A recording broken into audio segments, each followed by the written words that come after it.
long time ago there was a peddler who'd go from village to village back in the olden days, when everybody in the villages pretty much stayed there. They never went anywhere else. All the people in the surrounding farms never went anywhere else except into the village once in a while, and they only saw each other, and they never saw anybody else except the peddler when he came. And they so loved it when the peddler came, because he told wonderful stories, and he brought all these beautiful things that they could look at and sometimes even buy, things they couldn't make for themselves.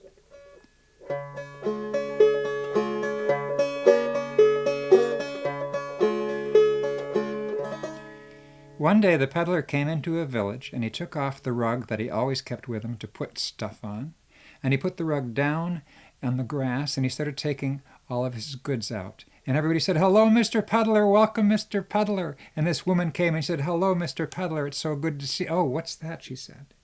And she picked up this brooch. It was white, it was made of whalebone, and it had a picture of a beautiful woman with a hat on it that was sketched in black. It had been made by a whaler who'd spent months making it and then put a pin on the back. It was beautiful. She said, "How much, Mr. Peddler? How much is this brooch?" He said, "Oh, that's $3.50. She put the brooch down. She went back to her house. She had a jar where she kept special money. And she took out some of the special money, $3.50 of it. And she brought it back and she gave it to the peddler. And she took the brooch and she put it on her dress, and it looked so beautiful. She loved it so much, she almost always kept it on.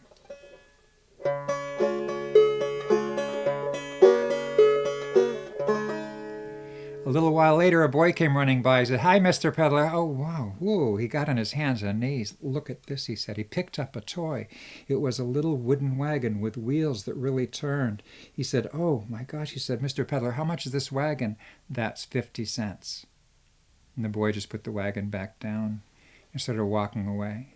The peddler said, "Wait, you come back here. You don't have 50 cents, do you?" "No," said the boy. "Well, I want you to do me a favor," said the peddler. "That wagon has been in my backpack, not doing anyone any good. Would you please take it home and be its friend and keep it company?" "But I don't have 50 cents. "I'm not talking about money," said Mr. Peddler. "I'm talking about you doing me a favor." "Yes, thank you," said the boy. "Thank you." And he took the wagon back home.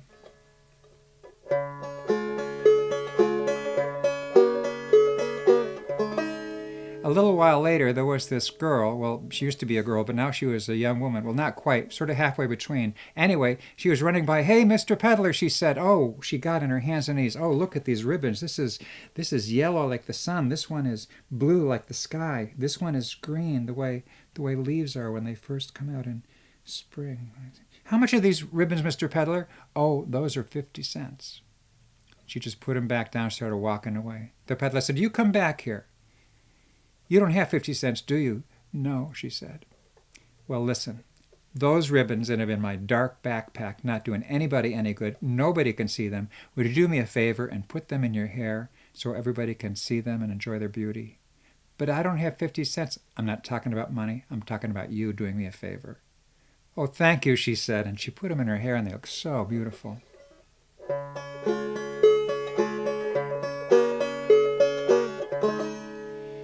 Well, the villagers noticed what the peddler was doing.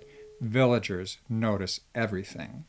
They said, "You shouldn't keep giving things away, Mr. Peddler. If you keep giving things away, then you won't have money to buy more things, and then you'll be a beggar man and not a peddler, and we don't want that." "Thank you very much," he said. "I can take care of myself." He said, "I love giving things to people if they don't have enough money and if they really love them."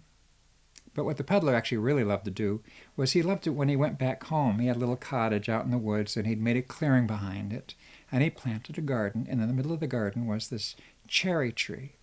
And he loved to watch the animals come out and eat the vegetables out of his garden. His neighbors thought he was nuts. They said, "Mr. Peddler, you shouldn't do that. That's food for you to eat. You should shoo them away." "Thank you very much," said the peddler. "I can take care of myself. I love watching the animals eat my vegetables. They keep a lonely old man company. And anyway, the birds that sing in my cherry tree sing more beautifully there than anywhere else."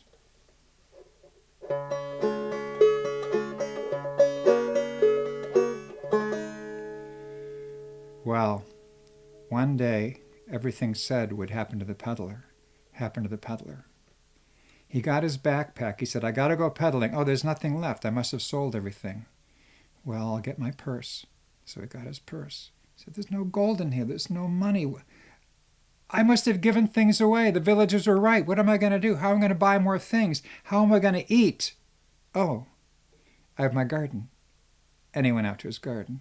And of course, there was nothing in it. He said, what am I going to do? How am I going to live? And he walked around all day, not knowing what was going to happen. And then it got dark, and the only thing the peddler could do was go to sleep. But he went to sleep hungry. And I know that you know that when you go to sleep hungry, you have dreams. In the middle of the night, the peddler had a dream.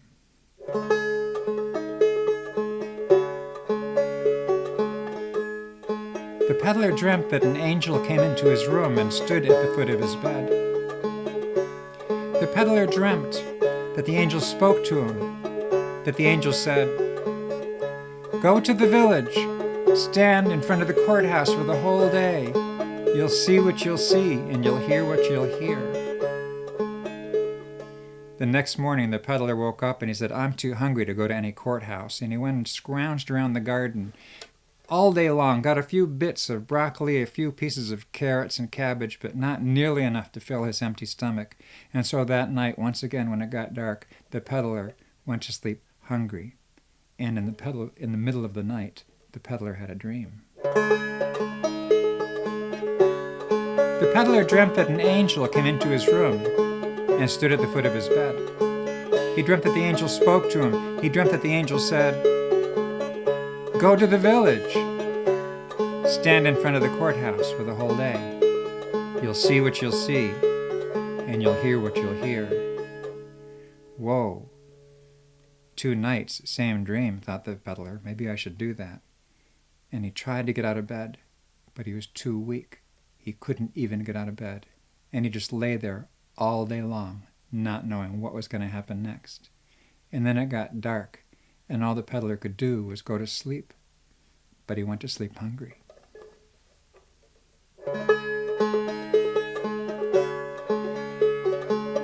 In the middle of the night, the peddler had a dream. He dreamt that an angel came into his room. He dreamt that the angel stood at the foot of his bed and spoke to him. He dreamt that the angel said, well, you know what the angel said. The angel said, "Go to the village. Stand in front of the courthouse for the whole day. You'll see what you'll see, and you'll hear what you'll hear." The next morning, the peddler woke up, and he rolled, and he rolled, and he rolled, and he fell off the bed onto his hands and knees, and he pushed, and he pushed, and then he was up on one foot, and then he was up on both feet, and he put one foot in front of the other, and he put the other foot in front of the first, and he kept walking, and he walked out of his cottage, and he walked down the path through the woods until he came to the village. And when he came to the village, he stood in front of the courthouse, and he could see across the street there was the inn. All the people were coming out of the inn to continue their travels, and the sun was moving across the sky. And he saw the people going to their places of work in the village, and the village waking up. And he saw the children walk into the schoolhouse to go to school, and the sun moved across the sky. And the peddler saw the marketplace open up, and people were laughing and talking and gossiping and selling and trading and buying. And the sun moved across the sky, and he saw the children getting out of school and running through the streets. And he saw people leaving their places of work, and the sun moved across the sky. And he saw people arriving at the inn to spend the night there.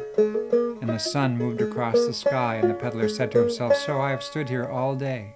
I've seen things, and I've heard things, but I have not seen or heard anything that I haven't seen or heard before. So what am I supposed to do? I'm too weak. I'm too weak to walk all the way back home. Maybe I'll just go into one of those alleys and lie down, and maybe I'll never get up again." And just then, the innkeeper came out of the inn. He came running up to the courthouse. He said, "Hey, Mr. Peddler." "Oh, Mr. Peddler, you look so hungry. You come right into my inn. I'll give you some dinner. Don't worry about money." So the peddler came with the innkeeper into the inn, and the innkeeper gave him a wonderful meal and just sat there while the peddler ate his meal. When the peddler finished his meal, the innkeeper said, "So the reason I came out to see you there was because I was wondering, what were you doing standing out there in front of the courthouse all day, just standing there?" "Oh," said the peddler, "I had this dream." "You were standing in front of the courthouse all day because you had some kind of dream?" "Yeah," said the peddler. "You shouldn't follow your dreams like that," said the innkeeper. "You know, if I followed my dreams all the time, I'd be out of business in a week. As a matter of fact," said the innkeeper, "I had a dream last night. I dreamt that an angel came into my room," said the innkeeper. "I dreamt that an angel came into my room and stood at the foot of my bed and started talking to me, and I dreamt that the angel said," said the innkeeper, "I dreamt that the angel said that I should walk down some road that led out of the village into the forest, and I should keep following that path until it brought me to this cottage, and the angel told me that behind the cottage there was a garden with this cherry tree in it, and the angel told me that if I dug around the roots of the cherry tree that I'd find gold." "Gold?" said the peddler. "Yeah, gold," said the innkeeper. And the peddler looked at the innkeeper and he said, "Oh, thanks for the meal." And the peddler started walking home. He walked out of the village, he walked on the path through the forest until he came to his cottage. He got a little shovel out of his cottage and he started digging around the roots of the cherry tree, and he hit something hard. He thought it was one of the roots, but it was kind of an angle. It was a piece of wood, and he dug it up, and it was this beautiful box. It was this beautiful box. And the peddler dug the box up, and he brought it in, and he opened it up, and you'll never guess what was in that box. That's right, gold. And the good he did with that gold, I don't have the time to tell you. And that is the peddler's dream.